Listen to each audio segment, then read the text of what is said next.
Twinosa. I want to start with you. 9 years and still going. We appreciate what you do for our young people. What excites me is to see that young talent sitting there because we become what we see. You know, they're looking around and they get inspired by just this room and the people that they see. I get to talk a lot around this time, and I find that sometimes a conversation is better than telling you what I think you want to hear, because we don't know what is bugging you, what challenges that you are encountering. So my speech is going to be very short because I want to open it up for people to ask questions, and in the conversation, I might be able to address some of the issues that you're dealing with. I was laughing looking at young people, and I used to love the high heels, you know, and 100 centimeters. I didn't go to 120, 100, and I'm paying for those sins now.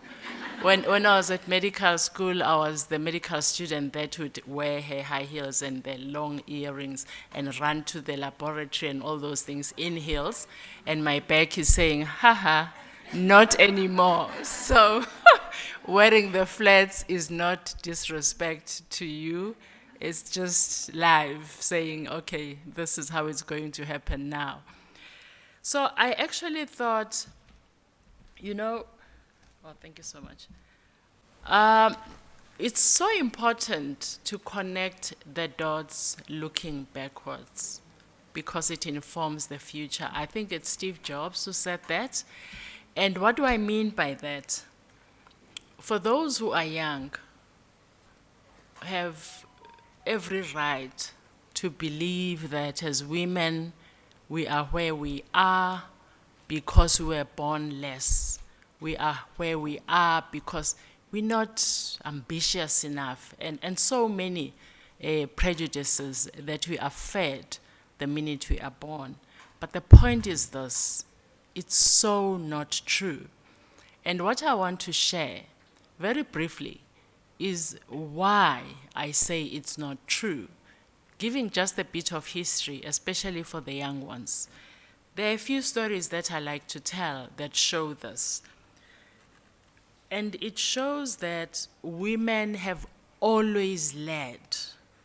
It's just that their leadership and their efforts have not been recognized at best, and at worst, men have claimed those. If you just look at a simple example, Robben Island and Prison 4 at the Constitutional Hill, where the women were kept. Do you even hear about that? Everyone knows about Robben Island. But men and women fought alongside each other. They were incarcerated equally. But the story that is told is the story that glorifies men. I'll talk about academia because, and that is deliberate. I know you are in business, in professions, and one of the things I have an issue with is how we don't collaborate across sectors to fight this gender parity issue. We actually are within business, we are within academia, you know, and the problems are the same. And I got to have a look at this from a close perspective when I became the Chancellor at Wits University. And wherever I go, because I know that privilege comes with responsibility. And what we have in this country, what we have in the world, is not sustainable, and it's irresponsible because we look at social identity and decide that because you have it, then you have what it takes and you're going to lead. So the pool where we source the leaders from is tiny, and that can't be meritocracy, and it's up to us to change that. And when I say us, it's the people that have the space in the room and have the voice, so we need to use it. So when I became chancellor, in the first year, I just did an analysis because I wasn't in academia, it wasn't my space. I wasn't even sure what chancellors do because it's a role that is really ceremonial, it doesn't have power, but it's up to you. And that's the moral of the story. It's up to you because leadership comes with responsibility. And when I checked, I realized that when it comes to leadership, as you know, if you bother to check, when it comes to VCs, when it comes to deans, when it comes to heads of schools, you name it, women don't feature. But when women feature, it's not all women because women are not a homogeneous group. It's white women, right? And when you do an analysis and you say, okay, what's the demographic representation or proportion of this group and how do they reflect in leadership? The ones that just didn't show up are women of African descent and women of mixed descent, right? And I'm saying this because it matters. We are a country that is still dealing with our apartheid past, and we tend to be sensitive about calling it what it is and actually calling the elephant in the room. And as long as we do that, we're shortchanging ourselves, we're shortchanging everyone, people across different races and gender, because unless we call it what it is, we're not going to solve for it. So the problem with my age is that you've lived so long and there are so many stories that you want to share that you can just go on and on. I'll focus on just 3 things. You wouldn't know because no one wants you to know that the oldest existing and still operational university in the world was founded by a woman. And that woman is in Africa, was in Africa, right? And this is Alcuin, I know I'm pronouncing it wrongly, founded in 859 AD. It's a Tunisian-born woman in Morocco, in Fez City. I'm saying this because what I started saying when I got the opportunity was that we need to connect the dots looking back, because once you know the power that you have, the power that your forebears have, it then gives you strength to say, I can do this. Everyone who says you can't actually becomes just noise that you block, and you develop the muscle of blocking the noise. The other story that I like sharing, especially with our young people over there, we talk about investing money in the STEM subjects for girls and women to get into this difficult space. And the truth of the matter is, we were blocked from getting into STEM areas. So it's not because we were scared of it, it's not because we didn't have the aptitude, but we were blocked. And I'll give you just another story. A woman called Elsa Neumann, a German physicist.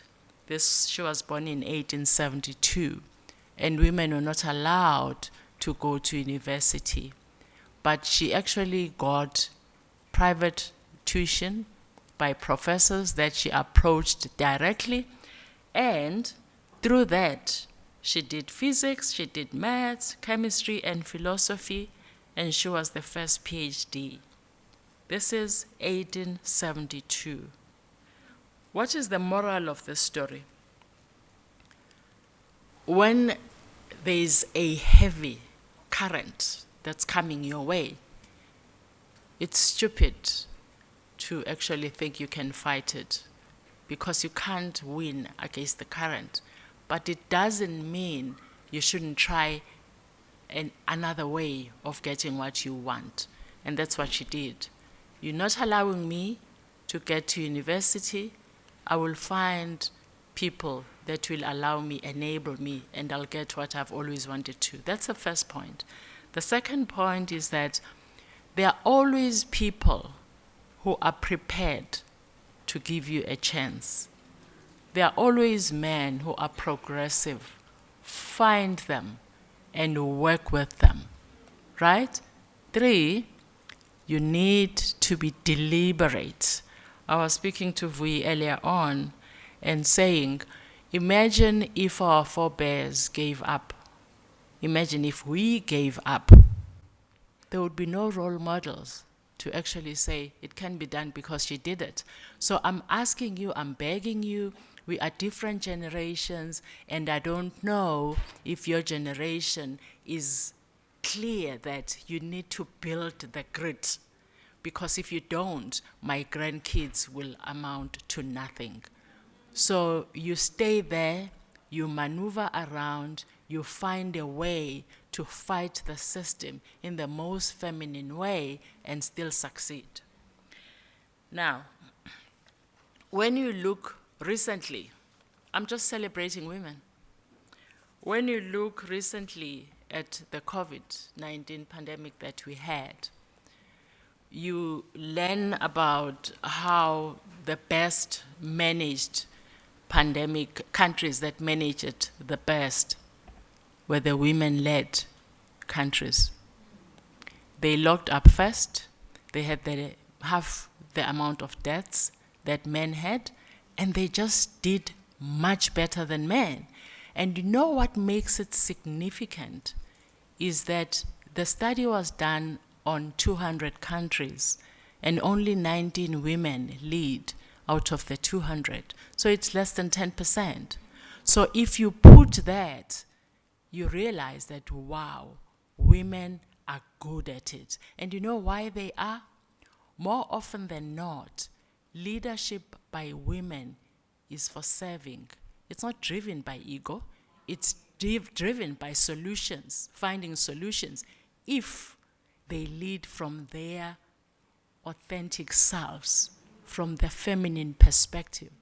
The women that are driven by ego are women who think they are less and think they have to emulate men for them to succeed. Please don't do that. Embrace who you are. Embrace your way of being and your way of doing, because therein is your strength. And that's how you'll show the world what women are capable of. And I was just complaining to someone today that I'm very tired today. I hope it doesn't show, because we were planning, we have an annual research symposium followed by a dinner where I am. And it takes a lot of planning, as you know, before the day arrives. So it was yesterday, so I slept at midnight. And why am I telling you this? I'm telling you this because the organization that I founded, when I started at WITS, and I was building to that when I said, I looked around and said, who is the social group that is not in the room, and found that actually it's South African, and colored or Africans of mixed descent. And then I said, okay, I'll do something about it, you know? And I'm saying these things for you to take something out of them. It's not cool to be the only one in the room. It's just not cool, right? It puts the onus on you to change that as soon as you can. Not aggressively, but strategically, right? So as you know, those that care to see what's happening in academia, chancellors really, as I said earlier on, it's a ceremonial role. So you could say, I'll go for the graduation and do this, and then move on with my life. But it's a leadership position. Every leadership position has a responsibility. And whatever power you have to use it to make this world a better place. So I started Female Academic Leaders Fellowship, FALF for short. And I said, I've never raised funds for anything. I've given as I got, but this one is bigger than me. I will have to raise funds.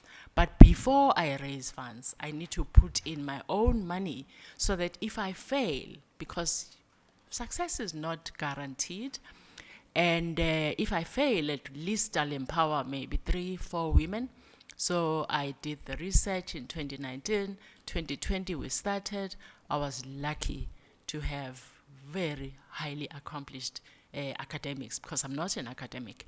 And that's the other thing when it comes to strategy. If you are in a space that you don't understand, get people who get it, right? Because with your passion, with your ideas, and your passion and ideas matter, because when you are in the space, things start to look normal when they are very abnormal. Sometimes you need someone from outside, an outsider, to say, hell no, this is not normal, right?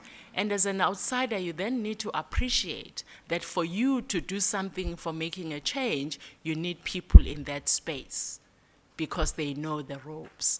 They know that if you bang on this door, it's not going to open. But if you go this way. So that's how Falfa started. And why did we do that? We did that because women can be professors. They have it in them. Women can be anything. They just need the opportunity. They need the space. They need the support. And yesterday, we had so much fun. Fun because we have supported 71 women over the 3-year space, and those women, some of them have been promoted, because our objective is that we get more black women professors, and we'll support them. And it took us understanding, where are you falling short? How can we assist? And we are doing that they said they need. They are getting promoted. We also said, one of the challenges in the world, you'll find that the countries that do well, sustainably so, they are big on knowledge production. Would you agree? And now, who produces knowledge? It tends to be the developed world. Even when it comes to research, talking about women issues, women health, for a very long time, drugs would be tested on men, and we would just receive them, and yet we're different. So things have to be tested on the group for you to get the right medication, talking about drugs in this case, even when it comes to ethnic groups. Tested in the West, given to Africa. All that has to change. And, I sat there the whole day yesterday, listening to presentations by these women that we support, varying from how do we eradicate malaria, because we are going to do this when it comes to medication, when it comes to mosquitoes that carry the what do you call it? The mosquito, the malaria bacteria. They were talking about, we have solar panels as alternative energy, but they're not accessible to everyone because of cost. They are developing a material that will be cost effective. It's just, you sit there and you're like, oh my God, these women have all these ideas, they have all these capabilities, and all they needed is money. There's this machine that is so expensive. You give them the money, they buy it, and they do their tests. And when you look at all the presentations yesterday, they are so varied. It's chemistry, it's humanities, it's health, you name it, it's there. All they needed is someone to say, I see you, I hear you, let's do this. So, the moral of the story then, because I know we are at different levels of leadership in the room, I don't care what level of leadership you are in, you have an obligation to change the status quo, right? And I was saying earlier on to one of the women that I interacted with that we need more collaboration across sectors. And obviously I have a vested interest because business, I started in health as a GP. I went to business, and now I'm playing in the academic space. And I'm taking everything I've learned in the different sector with me. And I'm realizing that, where they really get us, and gender parity is going to take a very long time, unless we become strategic about it, unless we collaborate across sectors, because even when you look at the research that the women are doing, it's funded by business, it's funded by philanthropic organizations, but it depends on the funder. Like I have an interest, I have a vested interest in changing the status quo. For me, when I fund, it's not just about, sort out that energy thing. It's about saying, let's collaborate multidisciplinary, let's find solutions, and you need to go to leadership level, because the day there is equality in the gender of those that lead is the day we'll eradicate the problems we are facing in the world, in the continent, and in our country. I will stop there because I want you to ask me questions that you would like me to address based on the things that I've learned and the things that I've learned from other women. Kuku.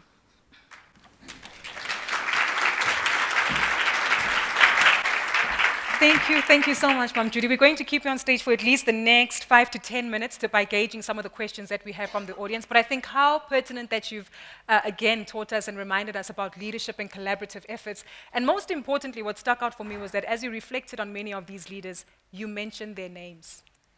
And that's, I think, a key takeaway that we need to make sure that we remember, that in identifying and referencing individuals who do show you that opportunities matter, it's not just about, it was done by a woman, but who is she? Identify her, because that does give you perspective and make it easier to understand the referencing that we'd like to participate in. Well, the floor is yours, so we're going to take at least 3 questions at a time, perhaps 2 rounds of questions, if you can, to make sure that as many more people do get the opportunity to ask a question. One at a time. Oh, I'll help you remember. One at a time. Please introduce yourself, because we'd like to know who you are and remember your name. So we'll start with your hand, ma'am. There was another hand. Your hand has been noted. We'll come to the next 2 or 3 afterwards. But you can go ahead.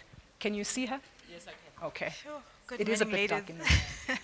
I'm so inspired. Thank you so much. My name is Dlamini-Nxasana, founder of Latita Biodiesel. We manufacture fuel from used cooking oil, an entity that came through lockdown because I felt that when we were locked in at home, we were not allowed to go out, purchase takeaways, so we had to cook at home. Then I had to find ways of having to dispose the fuel, the cooking oil, because I didn't want to throw it in the drain, and then on the ground, because I felt like we're not going to be able to plant any foods, it's going to contaminate our land. So I came up with solutions. I went to Google and searched, what are the ways to recycle cooking oil? Then I found, on the result that I found, biodiesel is one that stood out for me. Then I fell in love with this, and this is a male-dominated space, but I gave it a try. I researched, and I pushed it to function. And today I'm so excited standing here in front of Mom Judy, being led by her. I follow her on Instagram. Then I'm like, okay, here she is talking about all these phrases that women do lead. In fact, when I was starting to doubt myself and question myself, what is it that I'm exactly doing? Because this is a male-dominated space that I'm functioning in. And then my big ask to Umam Judy Uguti, how do I then cause myself to grow as a businesswoman and find an education as well? Because I'm one who went as far as grade 12 with my schooling. I'm ready to give it a try, and I've never been employed before. I don't have an employment background, so I don't know how these things are done in order to get the right channel to study further. It's something that I would like to embark on. So please do guide me on studying further, pursuing a degree in whether be it biochemist or something that is in line with my field of work. Thank you.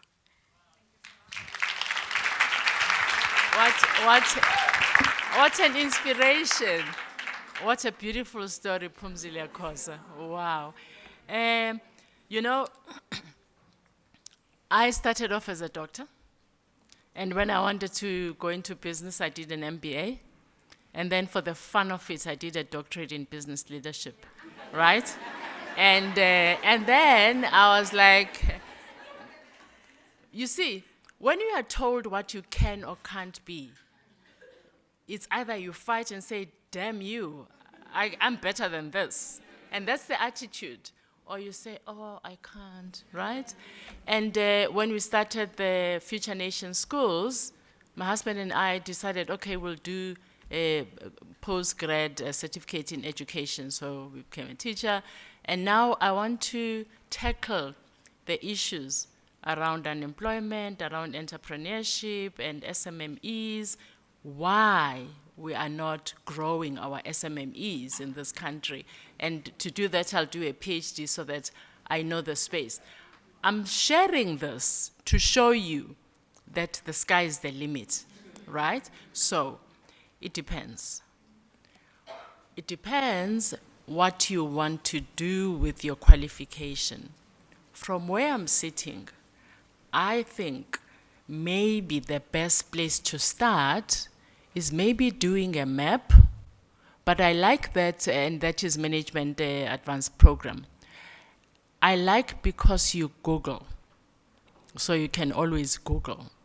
And the thing is, you are in a space where you've started a business, right?